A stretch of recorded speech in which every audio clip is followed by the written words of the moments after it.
What is going on, everybody, and welcome to the channel for a brand new video for you all today. Today on the channel, we're going to be going over a couple of strategies to help you advance further into zombies and get some insanely good loot as well as high tier blueprints. Stick around because these strategies are some of the best for solo players as well as just when you're playing with the boys. And if you're new to the channel and enjoy this type of content, please consider hitting that subscribe button for me to stay up to date on all of our videos. And if you would, while you're down there, hit that thumbs up for me. Let's get into it. The first and arguably the most important thing you're going to want to do is to make sure that you're bringing decoy grenades into the game. Decoy grenades act kind of like the monkey bombs do, where they will distract and lure zombies into the direction they're thrown. So they can really help you out and they can help you move around the level 3 zone better because of this, and that's exactly what we're going to need. So for both of these strategies that we're about to go over, make sure that you're bringing decoy grenades in. You don't lose them on death because they're a tactical grenade. And on the topic of losing things on death, you don't necessarily have to bring in anything else if you don't want to lose it. So the first strategy that we're going to go over is going to be considered the more dangerous of the two, but it still is incredibly easy and effective and allows you to kill the mega abomination as well as bounty contracts with ease.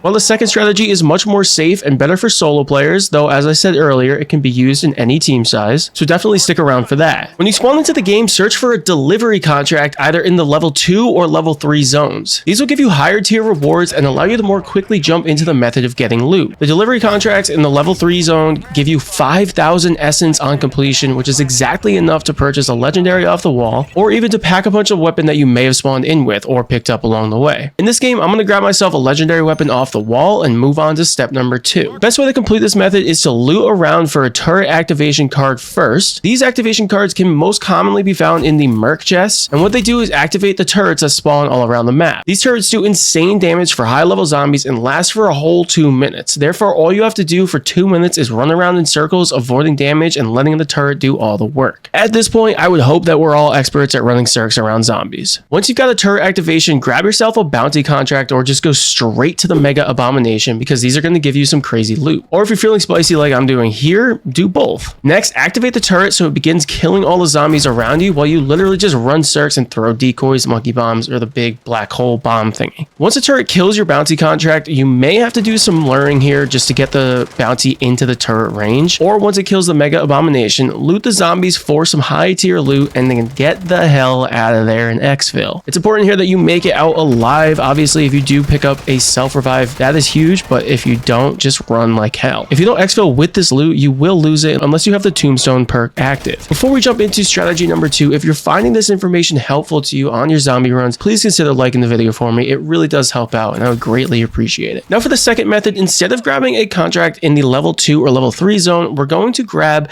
the escort contract in level 1. And there's a big reason for this. The tank that you escort around the map likes to run over zombies and leave behind chunks of meat, which is exactly what we're going to be looking for in this method. If you already know of this Easter egg involving the chunks of meat, then you may know where I'm going with this one, but if not, then I hope you like puppies. Stick around the tank in the escort contract until you have yourself 4 chunks of meat total. They'll be dropped by zombies that are killed and appear with a blue or epic calling card. Once you have 4 chunks of meat, make your way to this area in level 3, this exact house. Here you will find a doghouse in which you can put your chunks of meat into. Once you do this, you'll have yourself a nice little hell puppy pet. As I said earlier, this method is the more safe one of the 2 methods, and this is exactly why. This hell puppy has an insane amount of health, likes to eat up zombies for you, and the best of all, it can revive you when you go down. So now you're pretty much safe to do whatever the heck you want and run around for the rest of the round. I'm going to grab myself a bounty contract and then activate the turret nearby and then collect my rewards. Now, one huge issue with this method, however, is that your hell puppy pet can also die. So if you see it getting swarmed by a ton of zombies, throw a decoy its way and peace the hell out of there. But with that, I hope you guys enjoyed this video. If you stuck around to the end, you're the tits, and I'll see you in the next one. Thanks.